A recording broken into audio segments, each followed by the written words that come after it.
નમસ્કાર, આપ જોઈ રહ્યા છો સંદેશ ન્યૂઝ, તમારી સાથે સત્યની સાથે આજનો એજન્ડા સાથે હું છું નુપુર।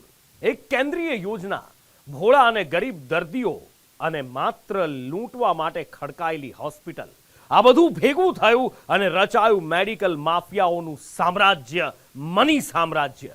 ખ્યાતિકાંડ એ માત્ર પૈસા કમાવા માટે થયેલો કાંડ નથી, પણ માણસના આત્માને પૂછાતા પ્રશ્નો છે, સેવાના નામે ખવાતા મેવા અને સિસ્ટમની નિષ્ફળતા છે। આજે નજર કરીએ ખ્યાતિના આવા જ એક કાળા અધ્યાય પર કે કેવી રીતે આ હોસ્પિટલનું કામ માત્ર હૃદય ચીરી પૈસા કમાવવાનું હતું। પીએમ જય, પ્રધાનમંત્રી જન આરોગ્ય યોજના। દેશનો કોઈ પણ ગરીબ કે મધ્યમ વર્ગીય વ્યક્તિ આર્થિક સંકળામણના કારણે સારવારના અભાવે પીડાતો ન રહે, એવા ઉમદા ઉદ્દેશ્ય સાથે આ યોજના લાવવામાં આવી હતી, પણ તેને લેભાગુ મેડિકલ માફિયાઓએ ખિસ્સા ભરવાનું સાધન બનાવી દીધી અને સરકારી તિજોરીને બેફામ લૂંટી।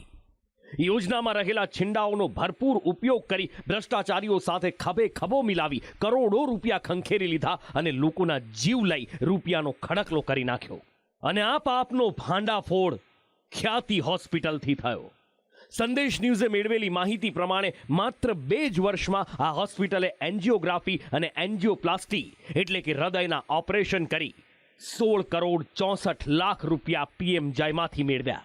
એપ્રિલ 2022 થી ખ્યાતિ હોસ્પિટલ મા કાર્ડ માટે એમ્પેનલ થયેલી છે। આ 8 વર્ષમાં કુલ 4948 કાર્ડ મંજૂરી માટે આવ્યા, જેમાંથી 4850 ક્લેમની ચૂકવણી થઈ। કુલ 23 કરોડ 40 લાખ રૂપિયા અત્યાર સુધીમાં ચૂકવી દેવાયા। 98 કેસનું 3 કરોડ 17 લાખ રૂપિયાનું બિલ જ હોલ્ડ થયું। આ 4948 માંથી 3513 ક્લેમ એન્જિયોપ્લાસ્ટીના હતા। 23 કરોડ 40 લાખમાંથી 16 કરોડ 64 લાખ રૂપિયા હૃદય સંબંધિત ઓપરેશનના ખંખેરી લેવામાં આવ્યા। હવે જો દિવસ પ્રમાણે ગણતરી કરીએ તો 2.5 વર્ષના કુલ 912 દિવસ, જેમાંથી 120 રવિવાર બાદ કરીએ તો બચે 792 દિવસ। આ 792 દિવસમાં 4948 ઓપરેશન થયા, એટલે કે દિવસના 6 ઓપરેશન પીએમ જય અંતર્ગત થયા। એક દિવસમાં સરેરાશ 5 ઓપરેશન પીએમ જય અંતર્ગત હૃદયના થયા અને માત્ર 1 ઓપરેશન હૃદય સિવાયની બીમારીનું કરવામાં આવ્યું। ગામડાના સરપંચોને 1 લાખ રૂપિયા આપી કેમ્પ કરી ત્યાંના લોકોને બસમાં બેસાડી ખ્યાતિ હોસ્પિટલ લાવી તેમના હૃદયમાં સ્ટેન્ટ મૂકી દેતા ખ્યાતિના કૌભાંડીઓ 15 દિવસ સુધી ભાગતા રહ્યા, પણ આખરે અમદાવાદ ક્રાઇમ બ્રાન્ચે બીજા 5 ને ઝડપી પાડ્યા છે। ખ્યાતિનો સીઈઓ ચિરાગ રાજપૂત, રાહુલ જૈન, મિલિંદ પટેલ, પંકિલ પટેલ અને प्रतीक पटेल ने खेड़ा जिला एक गांव माथी फार्म हाउस माथी दबोची लेवाया। ये लोग नॉर्मल फ़ोन पे यानी कि नॉर्मल कॉल पे बात नहीं कर रहे थे, ये चाइनीज़ और रशियन ऐप के थ्रू बात कर रहे थे।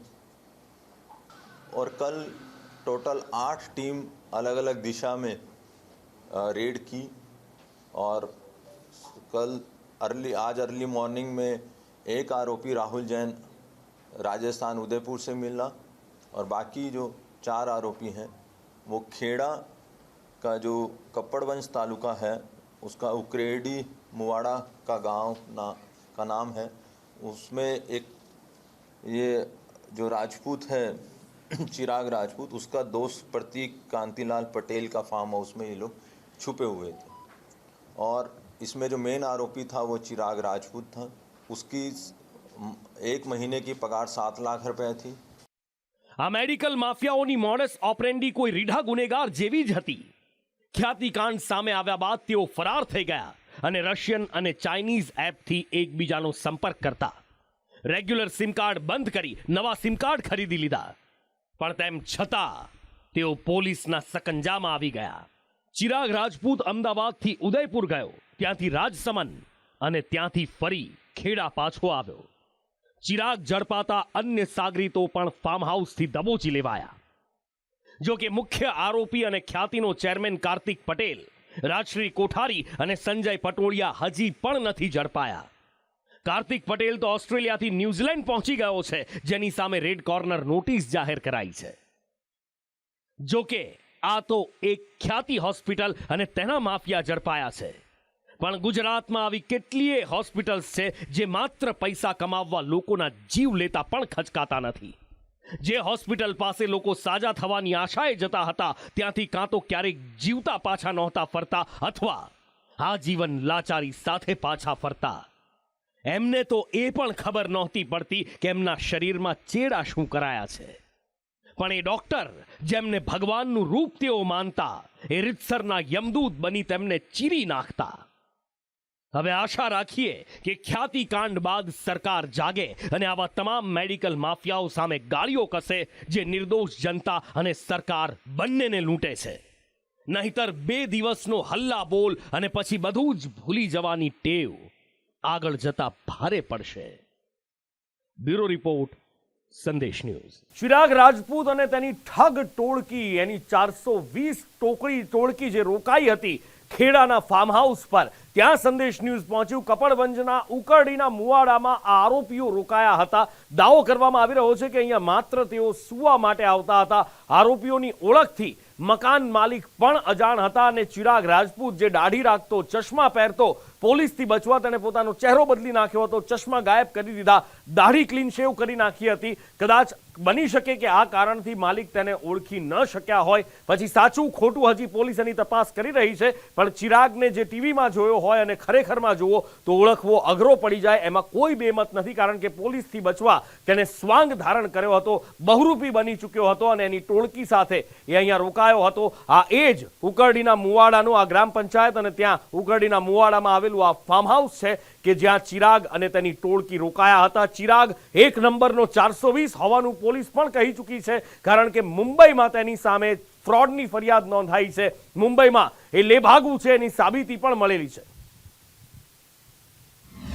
રાત્રે પોલીસ આવી 11:30 બારની વચ્ચે, બરાબર.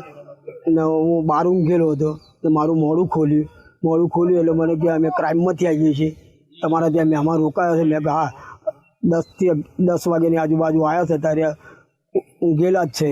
હું પૂરેપૂરો ક્રાઇમ બ્રાન્ચને સહકાર આપ્યો. પછી મારું મકાન ખોલાવડાવ્યું એટલે અંદર 4 જણ હતા અને મારો બાબો, બરાબર. 4 એ માણસોને અમે નામથી કોઈને ઓળખતા નહોતો તો અમે મિત્રના કહેવાથી અહીં આશ્વાસન આવેલું. અમારે ત્યાં ખાલી ઊંઘવા માટે જ આવતા હતા, બાકી ખાવા પીવાનું કશું બ્રશ કરવા પણ અહીં રોકાતા નહોતા.